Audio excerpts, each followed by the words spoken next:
Welcome to online schooling channel. Like और subscribe ज़रूर करना।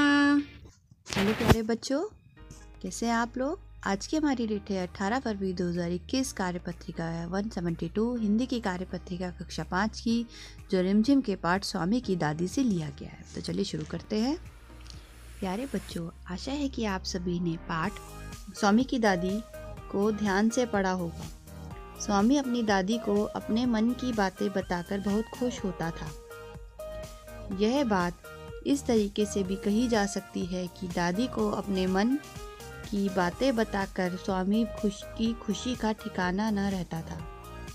यहाँ खुशी का ठिकाना न रहना एक मुहावरा है, जिसका अर्थ है बहुत खुश होना। मुहावरे के प्रयोग से बात अधिक रोचक व आकर्षक हो जाती है।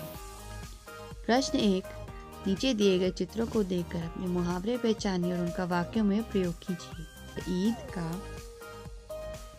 यहाँ पे चांद बनाया हुआ है होना, यानी ईद का चांद। और यहाँ पे इसका वाक्य है, जब से मोहन ने दूसरे शहर में अपनी दुकान खोली है तब से वह तो ईद का चांद हो गया है, यानी दिखाई देना बहुत कम दिखता है, मिलता है।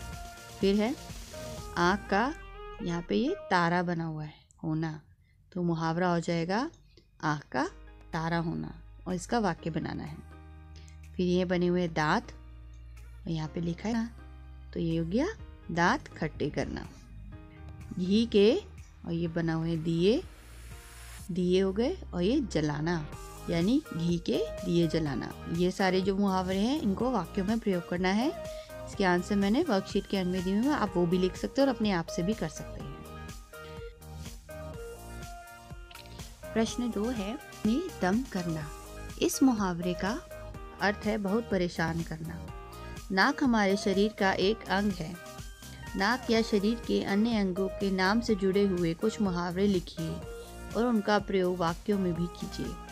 अब आपको क्या करना है, ऐसे मुहावरे ढूंढने जिनमें हमारे शरीर के अंगों के नाम आए होंगे। जैसे एक इन्होंने उदाहरण में दिया हुआ है, पेट में चूहे दौड़ना, तो यहाँ पे वाक्य भी दिया हुआ है,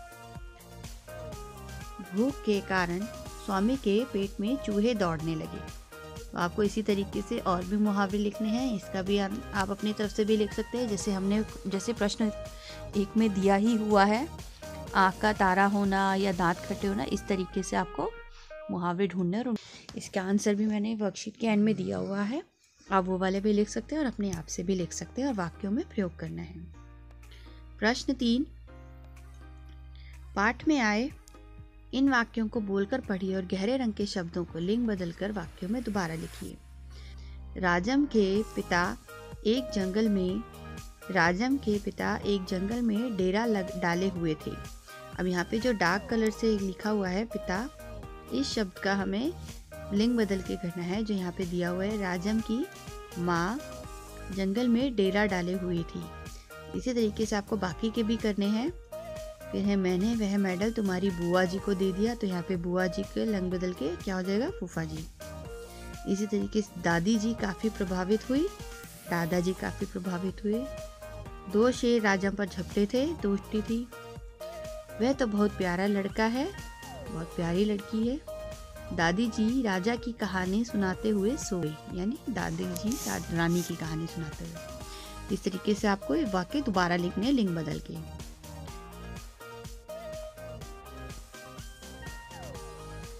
फिर है हमारा प्रश्न 4, आपने स्वामी के मित्र राजम के बारे में पढ़ा। स्वामी उससे बहुत प्रभावित था। प्रश्न 1 है, क है, क्या आप कभी किसी से इतना प्रभावित हुए हैं? यदि हाँ, तो बताइए किससे और क्यों। तो इसमें पूछे, जैसे स्वामी जो था वो राजम से कितना प्रभावित था, उसी तरीके से आपको बताना है कि क्या कभी आप किसी से प्रभावित हुए, इम्प्रेस हुए हैं, या आप उसकी तरह बनना चाहते हैं। तो आपको बताना है किससे इम्प्रेस हुए हैं आप, किससे प्रभावित हुए हैं और क्यों, क्या है जिससे आप उनसे प्रभावित हुए हैं। फिर है ख, अपनी कल्पना से राजम का चित्र बनाइए और उसकी कुछ विशेषताएं भी लिखिए। अब आप स्वामी की दादी जब कहानी पढ़ेंगे तो उसमें राजम के बारे में काफ़ी दिया हुआ है कि वो कैसा था, क्या नहीं था, कैसा दिखता था। तो आपको क्या करना है, राजम का चित्र बनाना और उसके बारे में विशेषता लिखनी है कि वो कैसा था, कैसे दिखाई देता था और क्या क्या करता था। नोट, और अधिक अभ्यास के लिए रिमझिम की अभ्यास पुस्तिका के पृष्ठ संख्या 128 और लिंग के अभ्यास के लिए पृष्ठ संख्या 118 कीजिए। आपको ये दोनों पेजेस वर्कबुक में करने हैं। अभिभावकों के लिए सुझाव, बच्चों से मिलकर पहचानो कौन का खेल खेला जा सकता है। इसमें घर के सदस्य को दूसरे सदस्य की विशेषताएं बताते हुए कुछ पंक्तियां बोलनी होंगी और बाकी सदस्यों को अनुमान लगाना होगा कि वे पंक्तियां किसके लिए बोली गई हैं। इस खेल के माध्यम से बच्चों को सिखाएं कि हम दूसरों के सद्गुणों की प्रशंसा करनी चाहिए और उन गुणों को अपनाने का प्रयास भी करना चाहिए।